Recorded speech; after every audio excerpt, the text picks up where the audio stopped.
Ladies and gentlemen, welcome back. Hopefully there's no black borders now on this. I know my previous videos, I've just realised they've all got black borders on them.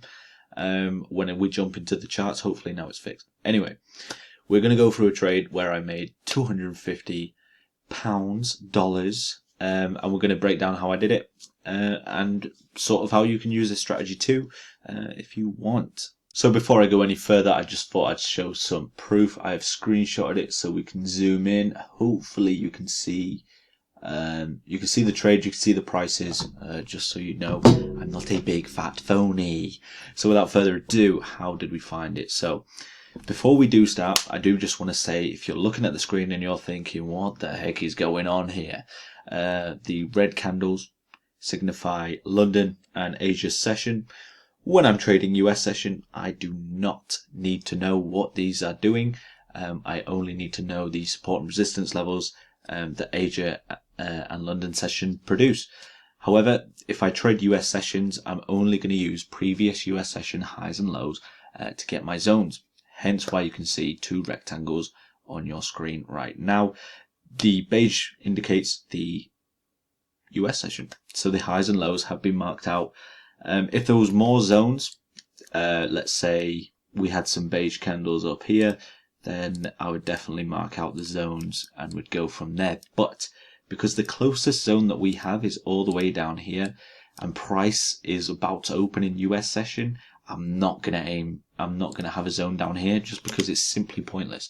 Maybe in, a couple of days time, if price did come down to that point, then I'd go from there, but then you're completely looking at a whole new fresh chart. So for the time being, you'd only mark the relevant zones. In this scenario, it is literally the previous US session high and low. That's all we need to use. So what do we do? Now that we understand this, we say, okay, well, what can we really sort of look for today? So if the market is opening at this sort of price, what can we expect? And in the strategy, we use break of structures. Basically, that's all this strategy is based about. You get your zones from US session highs and lows, and you wait for certain breaks of structure. And I do post my daily analysis, every single day in the Discord below, if you want to have a quick look there. And I'm trying to build it up. I'm trying to get it active, but we'll see. Anyway, so what would we look for when we look at this chart, when we're thinking in break of structures, and we're thinking of break and structure of the US session zones, not whatever London and Asia has produced right here? We think, okay, well, we can say that if we do get a break below here, then it's viable that we can get a tap back in and we can send price further down because we've started breaking structure to the downside. Now, when it comes to London and Asia sessions, you would be wary of this level here. You could say, well, if we get a break and retest, if price reaches this level, I want to be break even, I want to take some profit out of the market, or I just want to completely take all my money out of the market and say that was a trade done. So that's what we'd be looking for. So you'd be wary, but your actual target would be this US session zone right down here. That would be your initial target. So we use US session highs and lows as targets as well, but it's always important to make sure that you are aware of previous London and Asia sort of support and resistance levels. In this case, it would be this area here that we would be aware of. So just make sure that you're not completely going in blind and just saying, well, no, it's going to shoot past this level here, because it might not, because we've seen price on the 30-minute time frame tap in 5 times. So we can expect at least a little bit of resistance from this level.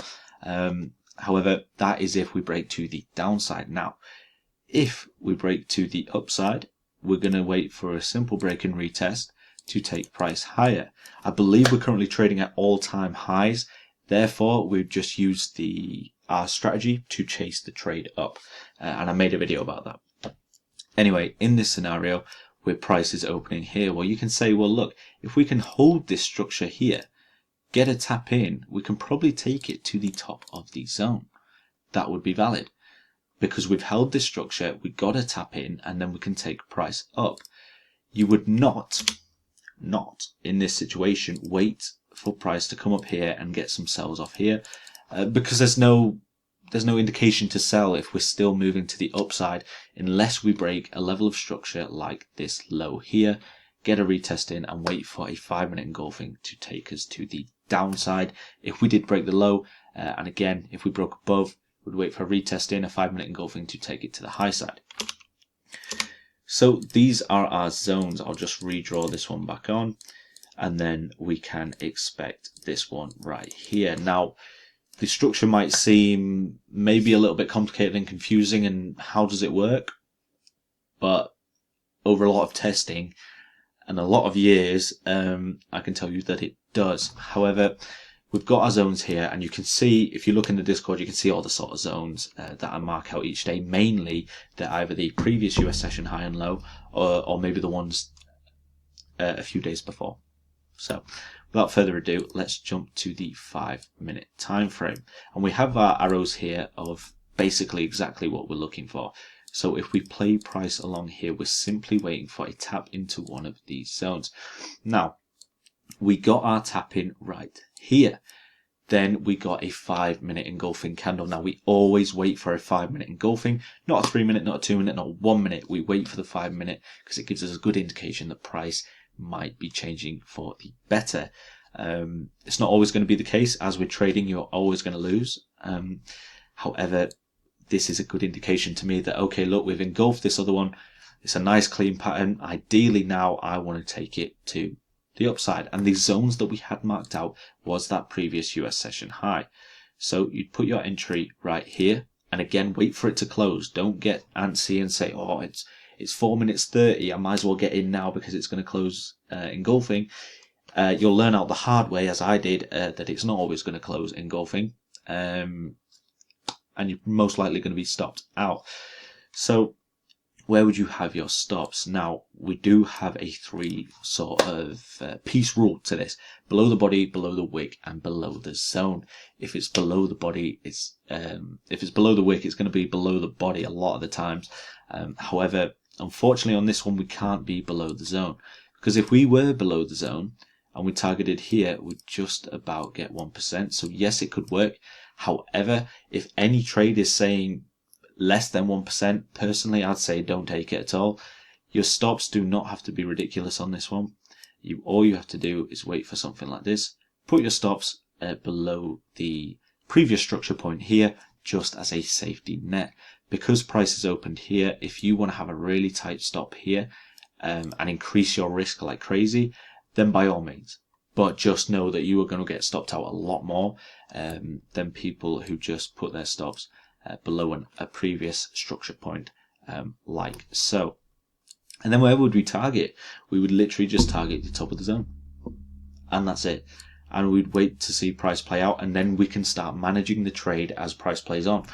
Now, I don't condone watching the charts when you're in a trade. I think you should sort of set alerts and set price levels, but I'll go through that. So we have our entry and we see price push up. Now, what I would do at this point, I would set an alert here.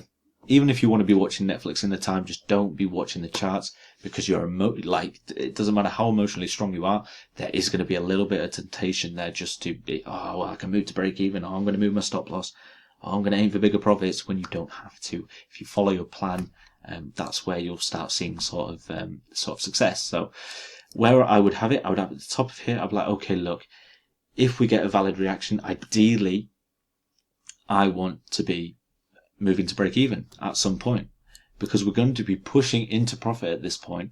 And if I can get away with moving break even, not too soon, but in a valid sort of point, then that'll be fantastic. So let me play price on one more time. And you sort of want to form some sort of structure.